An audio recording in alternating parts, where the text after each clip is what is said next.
Pesantren Al-Ma'tuk adalah lembaga pendidikan di bawah binaan Yayasan Lajnah Khairiyah Mustarokah Jakarta. Diresmikan pada tanggal 2 Zulqa'dah 1417 Hijriah atau bertepatan dengan 11 Maret 1997 Masehi oleh Bupati Kepala Daerah tingkat 2 Kabupaten Sukabumi, Haji Utang Mukhtar, dan Duta Besar Kuwait untuk Indonesia, Syekh Jasim Al-Mubarak. Bismillahirrahmanirrahim. Alhamdulillah wassalatu wassalamu ala Rasulillah wa ba'd. Negara Kesatuan Republik Indonesia yang kita cintai ini sangat membutuhkan sumber daya manusia yang unggul. Karena kekuatan dan kemajuan sebuah bangsa ditentukan oleh sumber daya manusianya.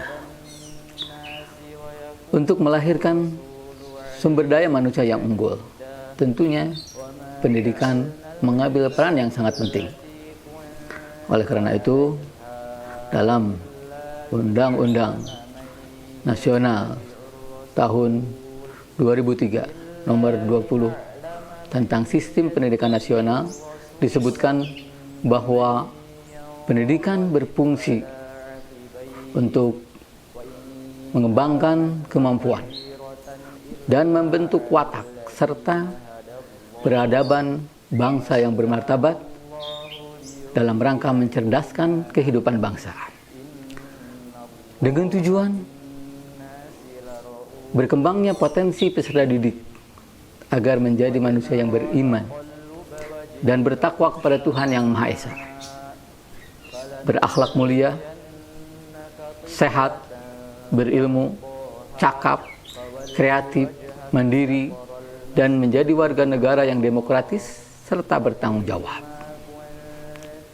Pesantren Al-Ma'tuk Sukabumi, Jawa Barat bertekad mendukung pemerintah Negara Kesatuan Republik Indonesia dalam melaksanakan fungsi pendidikan ini dan untuk mencapai tujuan pendidikan di Indonesia.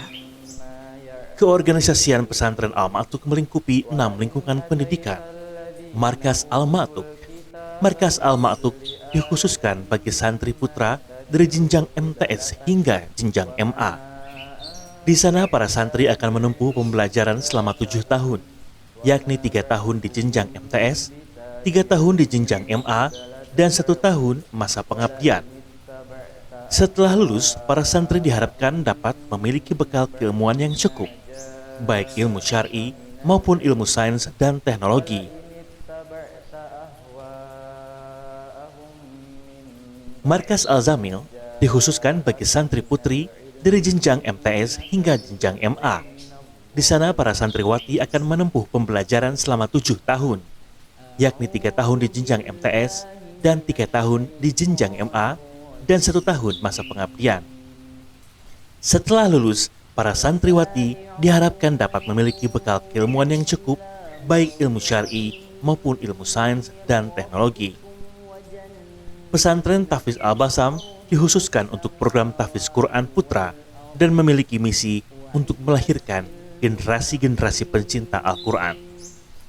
Pesantren yang dalam kegiatan belajar mengajarnya menanamkan akidah Ahlussunnah wal Jamaah, tunduk terhadap Al-Quran dan As-Sunnah, serta beriktiba atau mengikuti jejak manhaj salafus soleh dalam berakidah yang benar, beramal soleh, dan berakhlakul karimah sehari-hari.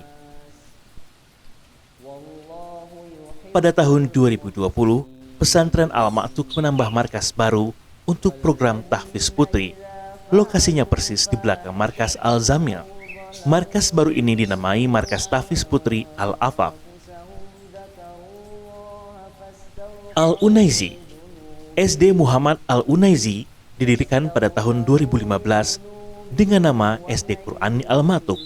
Sekolah dasar yang dalam kegiatan belajar mengajarnya menanamkan akidah Ahlussunnah wal Jamaah, tunduk terhadap Al-Quran dan As-Sunnah, dan mengikuti jejak manhaj salafus soleh dalam berakidah yang benar, beramal soleh, dan berakhlakul karimah sehari-hari.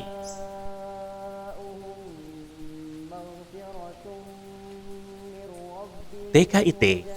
Pada tahun 2019, pesantren membuka pendidikan anak usia dini atau PAUD yang diberi nama TKIT Al-Ma'tuk.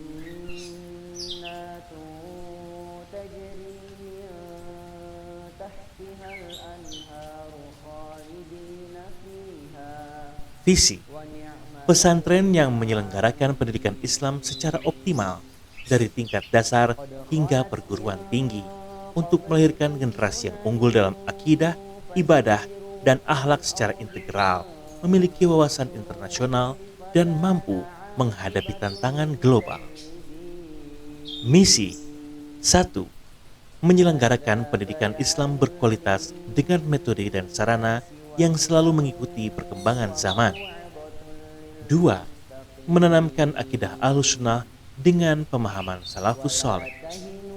3. Membina ibadah yang benar dan akhlak yang mulia. 4. Menanamkan cinta kepada Al-Quran, Sunnah, bahasa Arab, dan seluruh ilmu-ilmu syar'i. 5. Menanamkan kecintaan terhadap Negara Kesatuan Republik Indonesia. 6. Membangkitkan semangat dakwah untuk memperbaiki kondisi umat Islam. 7.